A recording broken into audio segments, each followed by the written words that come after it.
Cancer का नाम किसी को भी डराने के लिए काफ़ी है।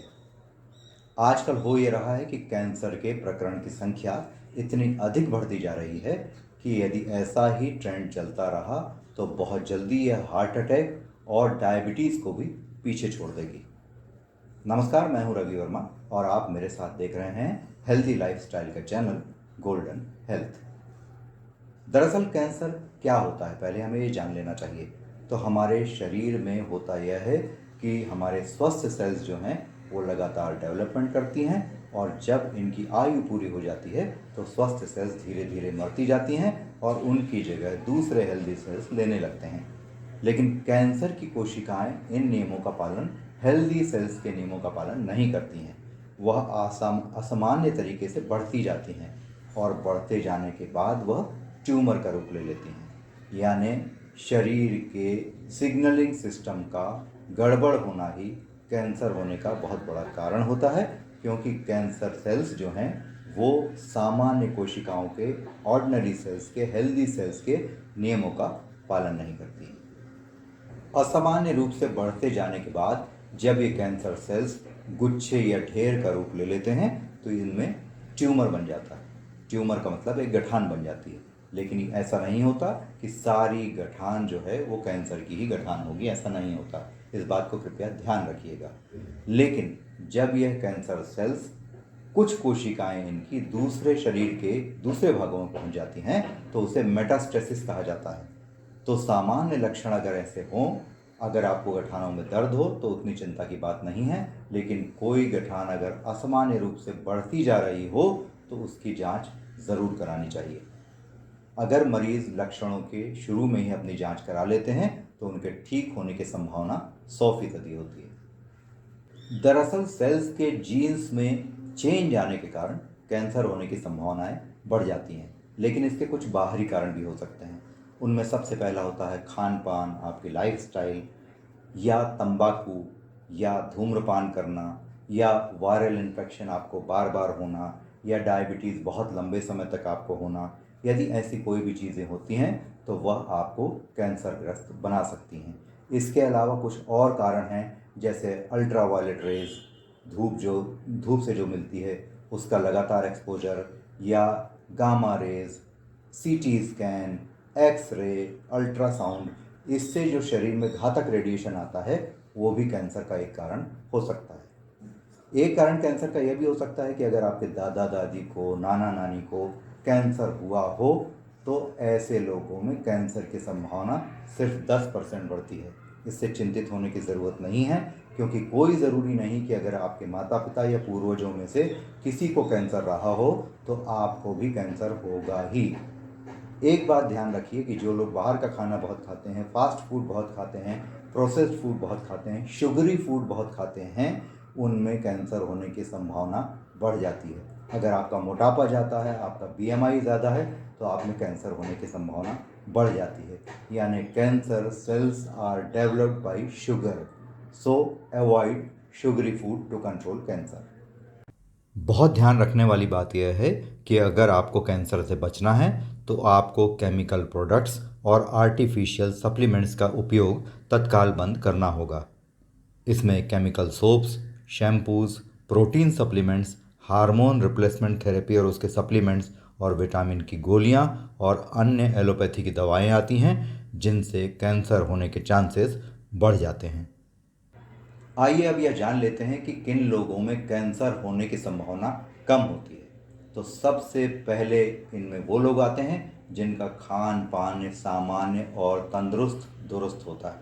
इसका मतलब यदि हम घर का खाना खाते हैं, अपना जो हमारे पूर्वज भोजन करते थे लगभग उसी तरीके का खाना खाते हैं, packed food, preserve food, industrial food ज़्यादा नहीं खाते हैं, शुगर सिरप वाली चीज़ों का उपयोग नहीं करते हैं जिनमें ब्रेड भी आता है, बटर भी आता है। इसके अलावा जितने पिज़्ज़ा, बर्गर हैं, ये सारी चीज़ें शुगर फेड होती हैं, इनका उपयोग कम करते हैं तो कैंसर की संभावना कम होती है। दूसरी चीज़, जिनकी लाइफस्टाइल अच्छी हो, यानी वो सुबह सुबह उठकर सैर पर जाते हों, प्राणायाम करते हों, अपने शरीर को धूप दिखाते हों, तो ऐसे लोगों में भी कैंसर होने की संभावना कम हो जाती है। ऐसा कभी नहीं करना चाहिए कि हम छोटे गांव या शहरों से बड़े शहरों में रहने आ गए हैं तो हमने अपनी पूरी लाइफस्टाइल बदल दी है और गांव का रहन सहन और खान पान भूल गए हैं। तीसरी चीज़ जो आजकल बहुत ज़रूरी है वह यह है कि कैंसर ना होने देने के लिए आपके मन में चैन और शांति का होना बहुत ज़रूरी है। हो ये रहा है कि आजकल लोग लगातार तनाव में रहते हैं, एक दूसरे से अपनी बातचीत, मन की जो भावनाएं हैं उसको शेयर नहीं करते हैं, लगातार मोबाइल पर, कंप्यूटर पर, इंटरनेट पर काम करते करते उनका जीवन मशीनों जैसा हो जाता है। टारगेट के पीछे दौड़ते रहने से हमारे मन में तनाव बहुत बढ़ जाता है, इसके कारण भी कैंसर होने की संभावना बहुत अधिक बढ़ जाती है। तो जितना हो सके उतना इन चीज़ों के रेडिएशन से बचने की कोशिश करें। आइए अब यह जान लेते हैं कि मॉडर्न साइंस के पास कैंसर का क्या इलाज है। तो मॉडर्न साइंस में ऑपरेशन, कीमोथेरेपी और रेडिएशन ही कैंसर का इलाज होता है। लेकिन इन उपायों को अपनाने से हमारी कैंसर सेल्स तो नष्ट होती हैं, लेकिन उसके साथ साथ हमारी सामान्य कोशिकाएं या सेल्स भी, हेल्दी सेल्स भी नष्ट हो जाती हैं। इसके अलावा होता यह है कि कीमोथेरेपी और रेडिएशन से हमारे शरीर के इम्यून सिस्टम को बहुत बुरा प्रभाव पड़ता है। जब इम्यून सिस्टम पर बुरा प्रभाव पड़ेगा तो आपकी जो प्रतिरोधक क्षमता है यानी इम्यूनिटी पावर जो है वो डाउन हो जाता है, जिसके कारण आप और गंभीर रूप से बीमार हो जाते हैं, आपके बाल झड़ने लगते हैं, अन्य लक्षण आ जाते हैं और इसके लिए पुनः दवाओं का प्रयोग हमें करना पड़ता है। क्योंकि आमतौर पर होता यह है कि जो हमारी बॉडी का इम्यून सिस्टम है वो कैंसर सेल्स के आते ही उन्हें मारने की कोशिश करता है। लेकिन जब हम ऐसे किसी भी संसाधन का उपयोग करते हैं तो उससे होता यह है कि इम्यून सिस्टम हमारा और वीक हो जाता है। अब यह जानना भी ज़रूरी है कि वक्त रहते कैंसर की पहचान हम कैसे करें, क्योंकि कैंसर के लक्षणों को पहचानना ही मॉडर्न मेडिकल साइंस के पास सबसे बड़ी चुनौती है। उसका कारण यह है कि शुरू में कैंसर के लक्षण जो हैं वो सामान्य हो सकते हैं, जैसे आपको लगातार थकावट हो सकती है, लगातार एसिडिटी हो सकती है, खांसी लगातार बनी रह सकती है, बुखार लगातार बना रह सकता है, या महिलाओं में ब्लीडिंग लंबे दिनों तक चलती है, 4-5 की जगह 8 से 10 दिन चलती है। लेकिन एक बात यह भी ध्यान रखना ज़रूरी है, चिंतित होने की उतनी आवश्यकता नहीं है, क्योंकि सामान्य लक्षण कई बार सामान्य बीमारियों के ही होते हैं। बस हमें सावधान होने की ज़रूरत है। अगर हमारी दिनचर्या ठीक नहीं है, हम बाहर का खान पान ज़्यादा खाते हैं, अगर हमारी लाइफस्टाइल ठीक नहीं है तो हमें सतर्क हो जाना चाहिए, क्योंकि कैंसर में यह ज़रूरी है कि इसकी पहचान आप समय रहते कर लें और कोई भी सामान्य लक्षण अगर असामान्य तरीके से बहुत दिनों से आपके शरीर में मौजूद रहें तो हमें कैंसर की जांच करा लेना चाहिए। जैसे अगर किसी की ज़ुबान बात करते वक्त बार बार लड़खड़ाए और उसे तंबाकू, सिगरेट की आदत हो तो ऐसे में ओरल कैंसर की आशंका बढ़ जाती है। इसके अलावा अगर पेशाब से बार बार खून आ रहा हो तो प्रोस्टेट कैंसर की आशंका बढ़ जाती है। दांतों में लगातार खून आना या मुंह में लगातार छाले होना भी ओरल कैंसर का प्रारंभिक संकेत हमें दे सकते हैं। जिन महिलाओं में ब्रेस्ट में गठान हो लेकिन उसमें दर्द हो तो याद रखिए कि दर्द वाली गठानें अक्सर कैंसर नहीं होती हैं। यह हार्मोन के चेंजेस से हो सकता है, जिसे हम कैंसर या ब्रेस्ट में गठान आने से चिंतित होने की हमेशा ज़रूरत नहीं होती है। इसे कैंसर मानना भी ठीक नहीं है। लगातार इसे ऑब्जर्व करें, इसका परीक्षण करती रहें महिलाएं, और यदि इसमें दर्द गायब हो जाए और गठान असामान्य तरीके से बढ़ने लगे तभी कैंसर की तत्काल जांच कराएं। याद रखिए कि बिना किसी कारण के असामान्य तरीके से वजन का तेजी से कम होना कैंसर का सबसे बड़ा लक्षण है। यदि किसी का वजन बिना किसी कारण के 3 महीनों में 10 किलो घट जाए तो उसे कैंसर की आशंका को सही मानकर उसकी जांच करानी चाहिए। लेकिन यह हर बार ज़रूरी नहीं होता, क्योंकि कई लक्षण एसिडिटी के, थकावट के आपके शरीर में मौजूद रह सकते हैं, लंबे समय तक चल सकते हैं। ऐसा किसी इन्फेक्शन की वजह से भी हो सकता है। तो हर बुखार या खांसी, सर्दी, छाले, इसको कैंसर समझने की गलती नहीं करना चाहिए। हाँ, यदि इसमें कुछ भी असामान्य लगे तो हमें तत्काल उसकी जांच कराने से पीछे नहीं हटना चाहिए। अब अगर बात करें वेदों में महावेद आयुर्वेद की, तो आयुर्वेद जो है वह पूरी दुनिया में सबसे प्राचीन चिकित्सा पद्धति है। लेकिन हमारी जनरेशन को सरप्राइज करने वाली एक बात यह है कि बहुत पुराने समय में कैंसर जैसा कोई रोग सुनने में नहीं आता था और सारे रोगों का इलाज आयुर्वेदिक तरीके से हो जाता था। तो आयुर्वेद में कैंसर आज भी होता ही नहीं है, और जब कैंसर नहीं होता है तो कैंसर की दवा भी नहीं होती है, क्योंकि आयुर्वेद के पास शरीर के वात पित्त और कफ के लक्षणों का अध्ययन करके किसी भी रोग के कारण को रिवर्स करना ही सबसे बड़ा तरीका है।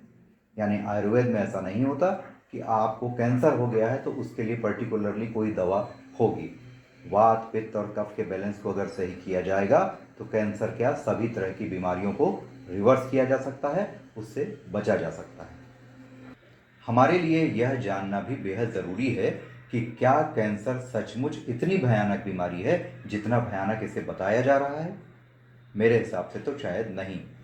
कैंसर एक बीमारी तो है, लेकिन इस बीमारी का इलाज भी हम अपनी लाइफस्टाइल बदलकर खान पान को सही करके, शरीर में सूरज की धूप लेकर और प्राणायाम करके बहुत आसानी से कर सकते हैं। अगर हमारे शरीर में वात पित्त और कफ का बैलेंस बिल्कुल सही रहेगा तो कैंसर क्या कोई भी रोग हमें प्रभावित नहीं कर सकता है। तो कैंसर से डरने की ज़रूरत नहीं है।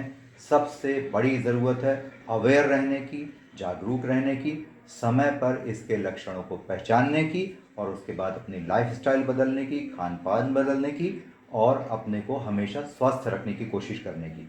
उसका कारण सबसे बड़ा ये है कि कैंसर या कोई भी बीमारी होने के पहले अगर आप खान पान सही कर लेते हैं, प्राणायाम करते हैं, लाइफस्टाइल बदल लेते हैं, एक्टिव लाइफस्टाइल लीड करते हैं, तो कोई भी बीमारी आपको कभी नहीं होगी। And remember one thing, cancer is not death warrant. यहाँ एक बात आपको और बताना चाहूँगा कि अगर आप लाइफस्टाइल डिजीजेस जैसे diabetes, blood pressure, liver problem, kidney problem, obesity, arthritis, इस सब के डाइटरी रिवर्सल के लिए, बिना दवा के रिवर्सल के लिए संपर्क करना चाहते हैं मुझसे, तो आप इस मोबाइल नंबर पर मुझसे संपर्क कर सकते हैं। Thanks for watching.